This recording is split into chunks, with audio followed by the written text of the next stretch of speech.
Hey everyone, welcome back to my list of the top 15 retired steam excursion stars. Today, I'm going to be reviewing the last 5 other locomotives, so sit back and let me read them to you. Number 5, Norfolk & Western Class A, number 1218. This mighty 2664 articulated engine was built in NS-owned Roanoke shops in June 1943. This engine generates up to 126,000 pounds of track of effort. After the Class A's retirement of July of 1959, all of them were scrapped, but the 1218 was lucky, being brought by the Union Carbide Company of Charleston, West Virginia. In 1965, the 1218 was brought by again by F. Nelson Blount for a Steamtown, USA collection.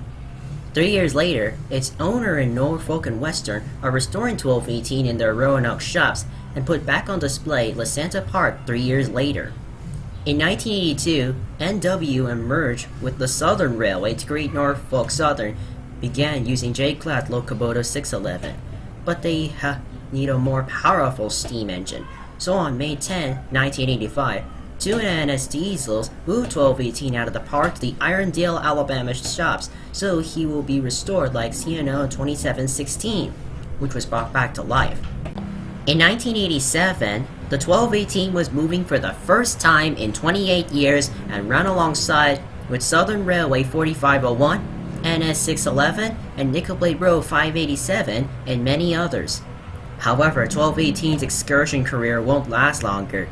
His final excursion ended in the 1991 steam season. He was sent back to Irondale for an overhaul.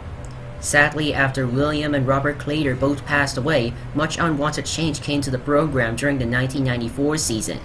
Soon in December 1994, NS canceled their steam program. In 1996, the 1218 was fully assembled and was stored in NS East End shops in Roanoke.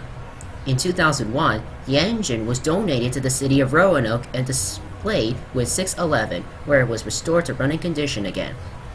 1218 wasn't lucky. Some parts were missing and restoration would take longer. Today, the engine stayed where he is, and people like to see a Class A engine up close for photos. Number 4, Chesapeake and Ohio, number 614. The locomotive was built in October of 1984 by the Lima Locomotive Works of Lima, Ohio. Only 7 years of revenue freight work, the engine was retired in favor of diesels and placed in storage in Russell, Kentucky. By 1975, the 614 was moved to the B&O Railroad Museum for display. 4 years later, Ross Rowland traded the engine with Reading 2101, which was damaged in the 1979 roundhouse fire mentioned earlier. The 614 was back under steam and to pull the Chassis Safety Express, an exhibit train to design to educate the public of grade crossing safety. After the end of the system tour in 1981, the locomotive was placed in storage in Hagerstown, Maryland for 4 years until the next return to service. In late 1984, Ross Rowland began a new project for the engine, the Ace 3000 steam locomotive. It was the brainchild of Ross Rowland's company to build a new coal-fired loco to reduce oil. In January 1985, the 614T, with the T meaning test, pulled empty and full coal trains along the New River Gorge from Huntington to Hinton, West Virginia and back, and the Ace 3000 program was cancelled. Later, the 614 was rebuilt again for excursions. In 1997 to 1998, it ran special fall foliage trains to Hoboken, New Jersey to Port Jervis, New York, and back. During this, the engine was allowed to let loose and ran from 70 to 80 miles per hour with a 15 to 18 car train. Sadly, the trips didn't yield any more results and the Greenbrier veteran was retired. Today, the 614 was on display at the CNO Heritage Site in Clifton Forge, Virginia, where he is repainted in a green paint scheme for the Greenbrier Presidential Express, but we haven't seen this famous engine quite yet. Number 3, Pennsylvania K4 1361. This engine was built by the PRR's Juniata shops in 1980 with a staggering 425 engines built. On June 8, 1957, the 1361 was placed at the famed Horseshoe Curve in Altoona, Pennsylvania.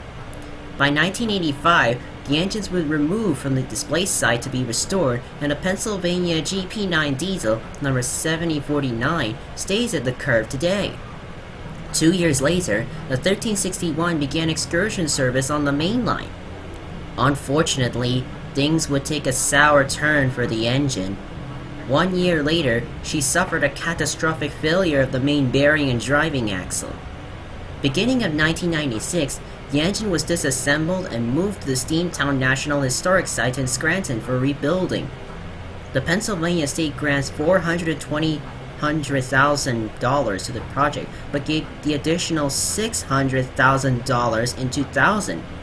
The next decade, the locomotives restoration progressed on until the Altoona's Memorial Railroad Museum ran out of money for the project. By 2013, 1361 was off of Steamtown property. The engine's parts were moved to Altoona and the boiler was in storage at the East Broad Top Railroad. But there is hope for Pennsylvania's official loco scheme. As the summer passed, the boiler was reunited with the rest of the engine at the Railroaders Memorial Museum. Furthermore, a small group was making slow and steady progress on the locomotives rebuilt at the new quarter roundhouse. But there is a chance that the K4 will steam again in the near future. Number 2. Frisco Number 1522. This engine was one of 34 A2 mountain type engines built by Baldwin for the St. Louis-San Francisco Railway, also known as the Frisco. From 1926 to 1951, the engine hauled freight and passenger trains for the Frisco until diesels came along. After steam operation ended in 1952, the 1522 was retired and donated to the Museum of Transportation in St. Louis, Missouri in 1959. In 1985, a new non-profit organization called the St. Louis Steam Train Association selected the engine as a candidate for operational restoration. After 3 years of work, the 1522 was running in steam again in 1988 and began new life as a new excursion engine. By 1994, the 1522 ran a doubleheader with Norfolk and Western number 611 to Atlanta, Georgia. And by 2001, it was chosen to power the BNSF Employee Appreciation Special Train through Missouri, Oklahoma, and Texas over at Frisco trackage. But the following year, things took a sad turn for the 1522 and the SLSTA. During the rise of insurance and repair costs, the group decided that number 1522 will retire for excursions at the end of 2002. After running a final pair of excursions from St. Louis to Newborn, Missouri and back on September 28 and 29, the loudest steam locomotive in the world fell silent. Today, the 1522 is on static display at the train sheds at the Museum of Transportation in St. Louis. Whether or not the 1522 will steam again is a topic that some enthusiasts have gone back and forth, but chances are good that if someone has the money and the know-how to get the job done, this mountain of the Ozarks have a chance of a second rebirth. Now I know what you're thinking. Which engine could possibly top 1522? Well, there is one engine that was involved in an incident that happened here. And so, here is my number 1 engine. Canadian National number 1278. This mighty Pacific was built by Canadian Locomotive Company, but it was found to have no steam dome on the boiler. The engine was retired from revenue freight service in the early 1960s and was purchased by F. Nelson Blount again. The engine was renumbered to number 127 and began steam excursion for the main line. The locomotive's number was restored to number 1278 in 1973. After Steamtown was moved to Scranton, Pennsylvania in 1980, the 1278 was traded to the Gettysburg Railway in exchange for Canadian National number 3254. On June 16, 1995, 1278 ran a dinner train to Mount Holly Springs and back, with James Coronel, the engineer, Christopher Miller as the first fireman, and Eddie Shera, the second fireman. but the crew noticed a leaky check valve, so Miller shut off the feed water pump, but the water glass is fluctuating awkwardly. Suddenly, scalding steam burns the 3 crew members badly as the boiler suffered a backdraft explosion. The NTSB investigation revealed the crew's wrongdoings in maintenance.